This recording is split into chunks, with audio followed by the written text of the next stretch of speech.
Richie Stephens from Jamaica, now in Europe, and you're on tour together all the time with Gentleman, or you're separate at some days, or what's the plan now in Europe? All right. Well, first of all, this is my second tour Okay. with Gentleman here in Europe. And the first tour was in 2011. I was just a special guest, touring all over Europe. We did several shows, but this time around, I am a special guest again with a few little gigs on my own. Okay. And your history is a long history. You're friends since? It goes back about 18 years ago. Okay. When Gentleman first came to Jamaica, was seeking to work with some producers. Yeah. And I was one of the first producer, or the first producer, who recorded Gentleman and did a combination with him and got him to do a few songs with other Jamaican artists. And it was kind of unusual to meet myself and other Jamaican artists, because I said, white guy from out of Germany doing reggae. Yeah. Let's check him out. But I can tell you for real that what got Gentleman the nod was his talent. His talent was amazing, because it's not strange that many people from around the world want to do reggae. But what is always the problem is their ability to deliver in a comfortable way for us as Jamaicans. Okay. Because you have to remember now, our music is not necessarily the English language that drives it. It's the dialect of Jamaica, which is the patois. Okay. And for some reason, Gentleman came across very real and authentic when it comes to how the music should deliver, how it should sound, and so. So when I introduced him to my other friends, again, they were kind of not so keen on doing a combination. But as soon as they hear him, his style of DJing and everything else, they were ready to do it. So it kind of makes it easy for him. And then, I mean, the world knows now that he's a good artist. Okay, and famous on the whole planet. Yes, famous, and that's what I'm saying. The world know now, so the world over understand the great talent of Gentleman. And it goes back about, 18 years now. We have always been in touch. But it's up until about two and a half years ago when my son passed. The connection came back because... Your son was murdered in Jamaica. Yes. Unfortunately, he was robbed and murdered. And it was one of the most challenging times for me. And my good friend Gentleman reached out to me. And that was, to me, one of the greatest invitations I've ever gotten, when he invited me to come to Europe and to be on tour with him. Because it was a perfect getaway from the situation, what I was having, the challenges that I was having at the time, And out of that came this beautiful song called Live Your Life. Because that song came out of a natural experience, because I was at this crossroad. Didn't know what to do. I would say is one of the weakest time in my life. I've always been a positive guy. But at that time, I was feeling very unsure, very weak, very doubtful. And I was just at a crossroad, as I said, and there's a voice that said to me, you have to get up and live your life. So out of that, the song came, Live Your Life. And I asked Gentleman to do a part in it, and he came up with his part, and we started performing it live on the road before we even went to the studio. So that, I've never done that before in my almost 30 years in the music business.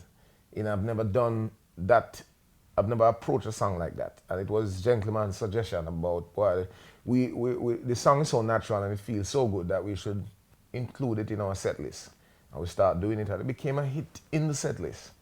So it wasn't until we went to Poland to perform in front an audience of almost 800 people. 800,000 people. Yes. 800,000 people. You see, I even have a problem to express it because it is so amazing.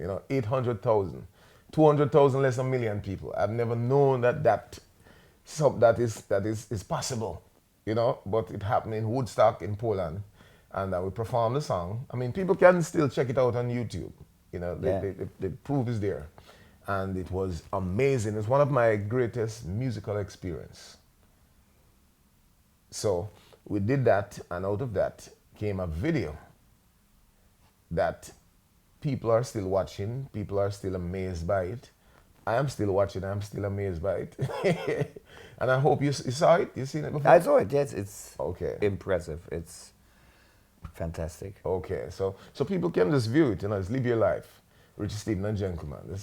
And after the sad times, after the death of your son, I talked with gentlemen about this thing.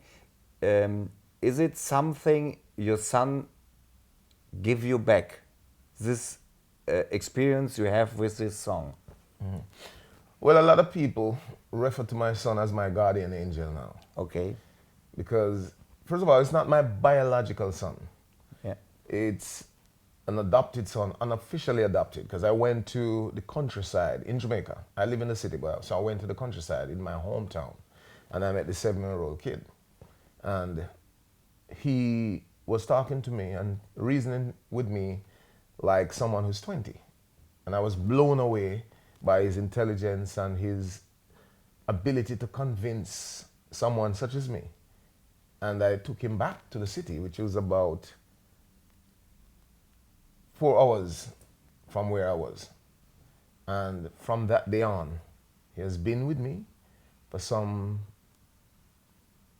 18 years, 17, 18 years. So he unofficially became my son. I put him through school. I treat him just like my other kids, which I have 5 kids, Okay. biological kids. So he was really my son, And it was the saddest day of my life when something like that occurred. And yes, I do believe out of that situation, there is definitely a new me. There is experiences now that probably if it wasn't this situation, I wouldn't be able to experience. My third eye is now wide open. I've learned some things during that time that the teaching is priceless. So one of my good friends said to me, I'm now singing from a different place, and when he looks at me, he see a different person. Okay. So it's something mystical happened. That's a perfect word. It's mystical.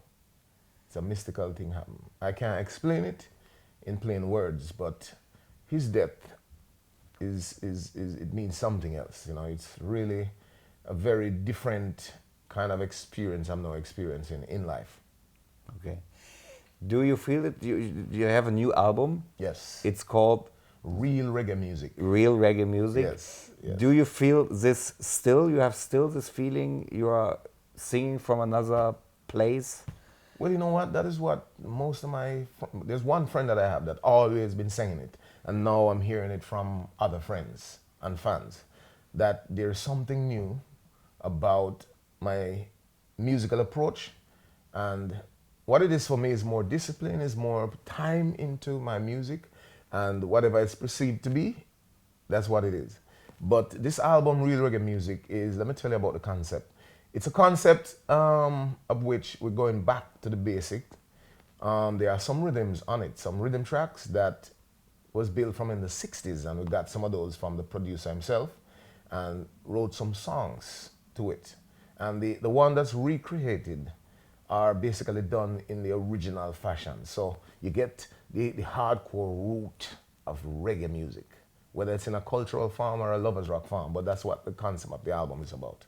So people should check it out. It's a very serious album. It's on the Kingston label. Okay, I'm very excited to hear it. Yes. So thank you very much. I wish you great success with this album, and perhaps we will hear you at your tour in Europe. Thanks for having me. Thanks for being here.